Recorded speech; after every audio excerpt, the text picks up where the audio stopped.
Rapsa, piniritong manok. Ayan, ala Kuya JJ again. Delicious.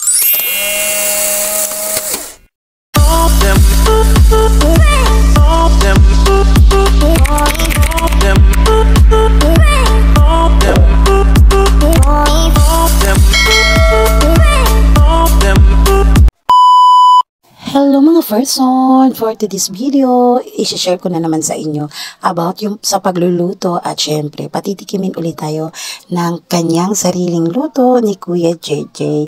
Wow! Ang lulutuin niya na naman ay ang piniritong manok. So nakaraan niluto niya ay adobong baboy ala Kuya JJ at ngayon naman ay iluluto niya ang piniritong manok. So ala Kuya JJ again. Kasi siya yung nagluluto. Mga person, kung bago pa lang kayo sa aking YouTube channel, don't forget subscribe. I-click lang ang tiny bell para always updated sa bawat na i-upload kong video. Ayan, mga person, at first step natin, yun na nga, pinakuluan na nga yung chicken ni Kuya JJ para pag pinirito is lutong-luto, pati laman. At kailangan talaga mga person, pag tayo ay magpiprito ng chicken, ay kailangan din natin, idaan din natin sa proseso bago natin ito ipiprito para mga person, yung loob ng karne ay maipiprito po siya ng maayos. At ngayon mga person, eto na nga, dito ko na nga siya nakuha na ng video dito sa pagpiprito.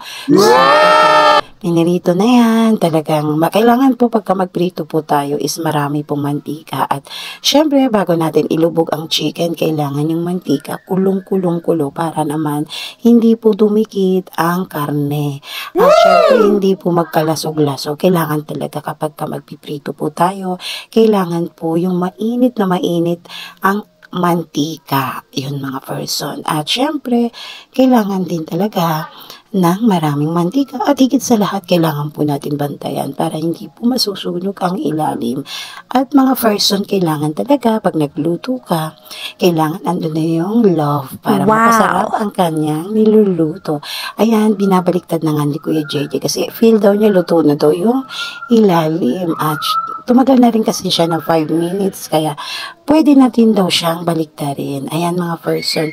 So ngayon, ang manok po is kalahating kilo mahigit ang binili niya. Kaya medyo madami-dami po yung kanyang lulutuin. Ayan. At syempre, ang kawali namin, kasirolat, ano yan all in one. Pwede sa kanin, prito, laga, yan po ay di kuryente. Ayan, mga person. At syempre, yan, sabi ko nga, lutuin niya ng mabuti para mas masarap. At syempre, mas masarap yung brownies. Ayan. Kaya, kung makikita nyo mga person, may kinukot-kot siya dyan sa loob. Kasi yun daw po yung tawag dito, mayroon siyang inanong taba ng manok. So, ayan na nga mga person, is a few minutes. A few moments later. Eto na nga siya mga person, paluto na ang ating chicken, ang ating fried chicken ala Kuya JJ. Kung makikita nyo, nagpa-brownies na siya. So, ganyan lang siya mga person. 'Di ba? Ang sarap tingnan. Tingin pa nga lang masarap na. Ano pa kaya pagka kinain na natin yung kanyang niluluto. Ayan, pwede na natin siya ihain sa ating hapagkainan at umpisahang kainin. Yun lang po mga person. Share ko lang po sa inyo ang kanyang niluluto na fried chicken ala Kuya JJ. Hanggang sa muli, maraming salamat. Thank you for watching. See you next vlog and bye. God bless. Oh, thank you so much.